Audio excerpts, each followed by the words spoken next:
कहानी माँ कौशिकी ने क्यों लिया अवतार। सृष्टि के एक काल में जब अधर्म का प्रभाव बढ़ने लगा, तब असुरों का बल इतना बढ़ गया कि तीनों लोग भय से कांपने लगे। दो महाबली असुर भाई शुंभ और निशुंभ कठोर तपस्या करके ब्रह्मा को प्रसन्न कर चुके थे। उन्होंने वर मांगा कि उनका वध केवल ऐसी दिव्य कन्या के हाथों हो जो किसी स्त्री के गर्भ से उत्पन्न न हुई हो। ब्रह्मा ने तथास्तु कह दिया। असुरों को विश्वास था कि ऐसी कन्या का अस्तित्व ही नहीं, इसीलिए वे स्वयं को लगभग अजेय समझने लगे। धीरे धीरे उनका अहंकार बढ़ता गया। उन्होंने देवताओं के लोकों पर अधिकार करना शुरू कर दिया, यज्ञों में विघ्न डाला, ऋषियों के आश्रम उजाड़े और धर्म का अपमान किया। अंततः उन्होंने स्वर्ग पर भी आक्रमण कर दिया। इंद्र सहित अनेक देवता पराजित होकर अपने पदों से वंचित हो गए। सूर्य, चंद्रमा, अग्नि, वायु और अन्य देवताओं के अधिकार भी छीन लिए गए। देवता निराश होकर हिमालय पहुँचे और वहाँ उन्होंने आदिशक्ति की स्तुति की। उसी समय पार्वती गंगा स्नान के लिए वहाँ आई। उन्होंने देवताओं से पूछा वे किसकी आराधना कर रहे हैं। तभी एक अद्भुत घटना घटी।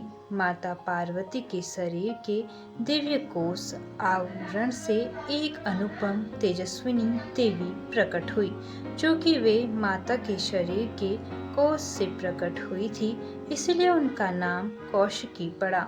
पार्वती का शरीर उस तेज के निकल जाने के बाद श्यामवर्ण हो गया और उनका एक रूप कालिका के नाम से प्रसिद्ध हुआ। दूसरी ओर देवी कौशिकी का रूप इतना दिव्य, तेजस्वी और अलौकिक था कि देवताओं की आशा लौट आई। उन्होंने समझ लिया कि यही वह देवी है जो किसी माता के गर्भ से उत्पन्न नहीं हुई और वही शुंभ निशुंभ के अंत का कारण बनेगी। देवी कौशिकी ने देवताओं को आश्वस्त किया कि जब जब अधर्म बढ़ता है और निर्दोषों पर अत्याचार होता है, तब तब आदिशक्ति किसी न किसी रूप में प्रकट होकर धर्म की रक्षा करती है। इसके बाद वे हिमालय की एक ऊंची चोटी पर तप और ध्यान में स्थित हो गई। उधर शुंभ और निशुंभ को जब उनके अद्वितीय सौंदर्य और दिव्य तेज का समाचार मिला, तो उनके मन में अहंकार और आसक्ति जाग उठी। उन्होंने निश्चय किया कि उस देवी को किसी भी प्रकार अपने महल में लाया जाएगा। उन्हें तनिक भी आभास नहीं था कि यही निर्णय उनके विनाश का कारण बनने वाला है। हिमालय की बर्फ से आच्छादित ऊंची चोटियों पर माँ कौशिकी दिव्य तेज के साथ विराजमान थी। उनके मुखमंडल की आभा सूर्य के समान चमक रही थी। उनकी चारों ओर ऐसी अलौकिक शांति थी कि वन के हिंसक पशु भी उनके समीप आकर शांत हो जाते थे। देवता दूर से उनकी स्तुति कर रहे थे, क्योंकि उन्हें विश्वास था कि अब अधर्म का अंत निश्चित है। उसी समय शुंभ और निशुंभ के दो सेवकों चंड और मुंड ने पहली बार माँ कौशिकी का दिव्य रूप देखा। वे उनकी अनुपम सुंदरता और तेज से चकित रह गए। लौटकर उन्होंने अपने स्वामियों से कहा, हे महाराज, तीनों लोकों में ऐसी अद्वितीय देवी हमने कभी नहीं देखी। उनका रूप और तेज अतुलनीय है। वे ही आपके वैभव की शोभा बढ़ा सकती हैं। यह सुनकर शुंभ का अहंकार और बढ़ गया। उसने गर्व से कहा, तीनों लोकों का स्वामी मैं हूँ। देवताओं का धन, उनके रत्न, उनके रथ और उनके महल सब मेरे अधिकार में है। ऐसी देवी भी मेरे महल की रानी बनेगी। उसने अपने दूत सुग्रीव को आदेश दिया कि वह देवी के पास जाए और विवाह का प्रस्ताव रखे। सुग्रीव हिमालय पहुंचा और विनम्रता का दिखावा करते हुए बोला, हे देवी, मेरे स्वामी शुंभ और निशुंभ तीनों लोकों के विजेता हैं। समस्त देवता उनसे पराजित हो चुके हैं। उनके पास असीम धन, बल और वैभव है। आप उनके साथ विवाह कर ले, यही आपके लिए श्रेष्ठ होगा। माँ कौशिकी मंद मंद मुस्कुराई। उनके स्वर में न क्रोध था न भय। उन्होंने शांत भाव से उत्तर दिया, मैंने बहुत पहले एक प्रतिज्ञा की थी कि मैं उसी से विवाह करूंगी जो युद्ध में मुझे पराजित कर देगा। यदि तुम्हारे स्वामी इतने ही पराक्रमी हैं तो वे आएं और युद्ध में मुझे जीत कर दिखाएं। दूत ने बहुत समझाने का प्रयास किया, यहाँ तक कि धमकी भी दी कि यदि देवी स्वयं नहीं चलेगी तो उन्हें बलपूर्वक ले जाया जाएगा। परंतु माँ कौशिकी अपने वचन पर अटल रही। उन्होंने कहा, बल से प्राप्त किया गया सम्मान कभी सम्मान नहीं होता। यदि तुम्हारे स्वामी अपनी शक्ति पर इतना ही गर्व करते हैं तो रणभूमि उनका स्वागत करेगी। दूत लौटकर शुंभ और निशुंभ के सामने पहुंचा और देवी को उत्तर सुनाया। यह सुनते ही दोनों असुर क्रोध से भर उठे। उनका अहंकार इस बात को स्वीकार नहीं कर पा रहा था कि एक अकेली देवी ने उनके प्रस्ताव को ठुकरा दिया है।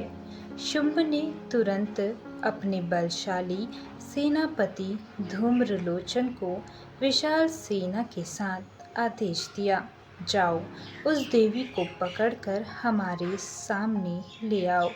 यदि कोई विरोध करे तो उसका नाश कर देना। धूम्रलोचन अपनी विशाल सेना के साथ गर्व से हिमालय की ओर बढ़ चला।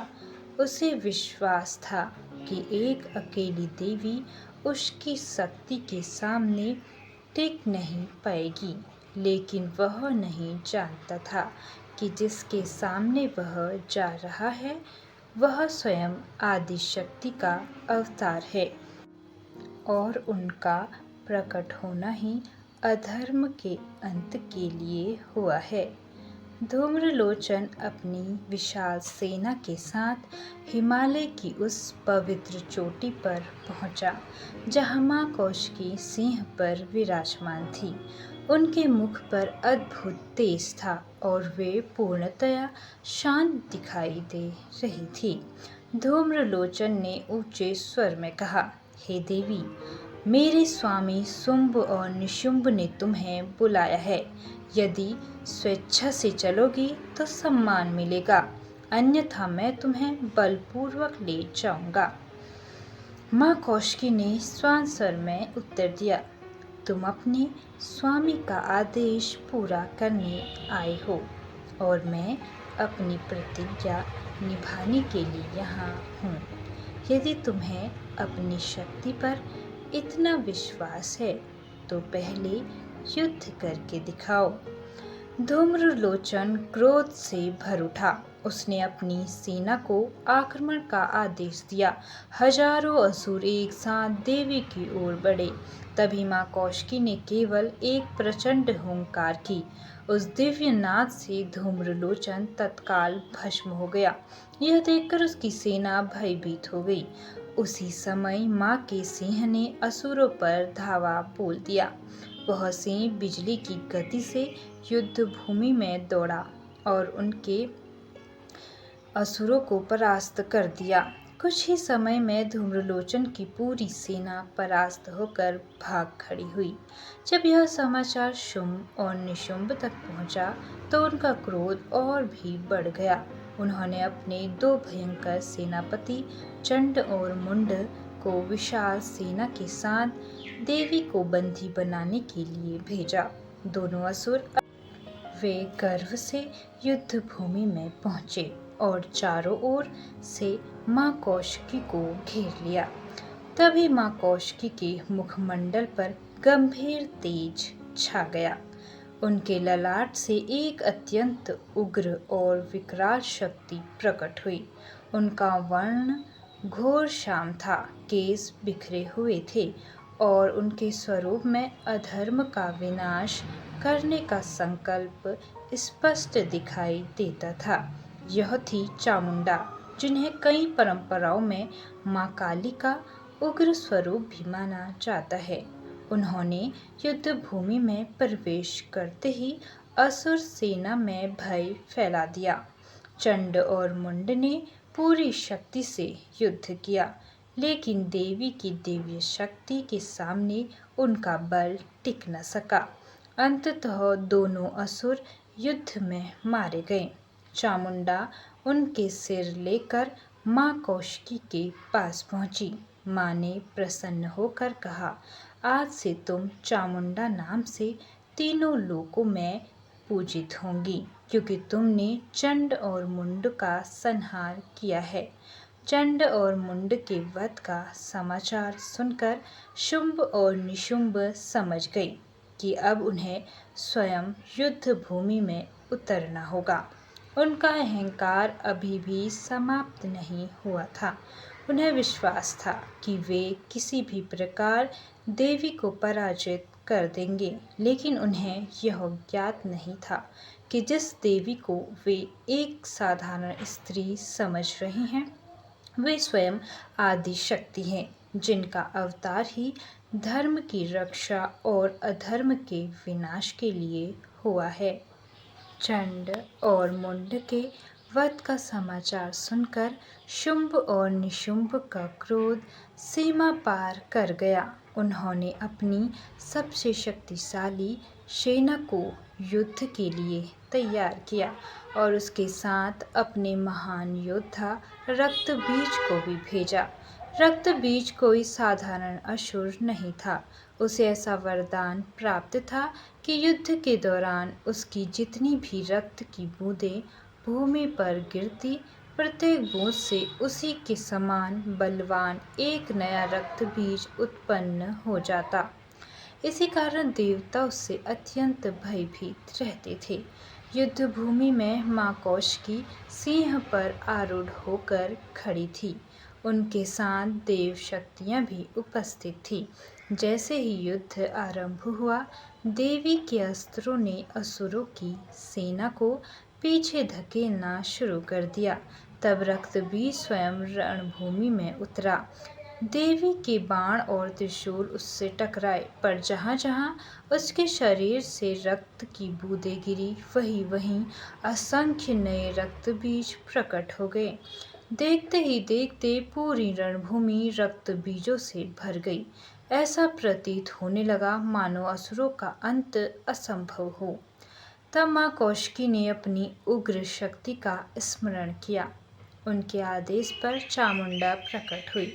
देवी ने उन्हें आज्ञा दी, जब तक मैं रक्त बीज पर प्रहार करूं, तुम उसकी रक्त की एक भी बूंद भूमि पर मत गिरने देना। चामुंडा ने तुरंत देवी की आज्ञा का पालन किया। जैसे ही माँ चामुंडा ने रक्त बीज पर अस्त्र चलाए, चामुंडा उसकी हर रक्त बूंद को भूमि पर गिरने से पहले ही ग्रहण कर लेती। अब नए रक्त बीज उत्पन्न नहीं हो सके। अंततः देवी के दिव्य अस्त्रों से रक्त बीज का अंत हो गया। उसके गिरते ही असुर सेना का साहस टूट गया। अब शुंभ और निशुंभ स्वयं युद्ध भूमि में आए। पहले निशुंभ ने प्रचंड आक्रमण किया। उसने अनेक दिव्य अस्त्र शस्त्र चलाए माँ पर माँ कौशिकी ने सहजता से उन्हें निष्फल किया। अंत में देवी के शक्तिशाली प्रहार से निशुंभ धराशायी हो गया। अपने भाई का वध देखकर शुंभ क्रोध से कांप उठा। उसने माँ कौशिकी से कहा, तुम अकेली नहीं लड़ रही, तुम्हारे साथ अनेक देवियां हैं। माँ कौशिकी मुस्कुराई और बोली, ये सभी शक्तियाँ मेरी ही अभिव्यक्ति है। देखो। इतना कहते ही उनके साथ उपस्थित सभी देवियाँ पुनः माँ कौशिकी में विलीन हो गई। अब रणभूमि में केवल आदिशक्ति अकेली खड़ी थी। शुंभ ने पूरी शक्ति से युद्ध किया। आकाश और पृथ्वी उसके अस्त्रों की गर्जना से गूंज उठे, किंतु आदिशक्ति के सामने उसका अहंकार टिक न सका। अंततः माँ कौशिकी ने अपने दिव्य शस्त्र से उसका वध कर दिया। उसी क्षण तीनों लोकों में शांति स्थापित हो गई। देवताओं ने अपने अपने अधिकार पुनः प्राप्त किए। ऋषियों के यज्ञ फिर से आरंभ हुए और धर्म की पुनर्स्थापना हुई। देवताओं ने आदिशक्ति की स्तुति करते हुए कहा कि जब जब संसार में अधर्म बढ़ेगा, तब तब माँ किसी न किसी रूप में अवतरित होकर अपने भक्तों की रक्षा करेगी और दुष्टों का विनाश करेगी। कथा का संदेश। माँ कौशिकी का अवतार केवल असुर वध के लिए नहीं था, बल्कि यह बताने के लिए भी था कि अहंकार, अन्याय और अधर्म चाहे कितनी ही शक्तिशाली क्यों न हो, अंततः सत्य, धर्म और ईश्वर की शक्ति की ही विजय होती है।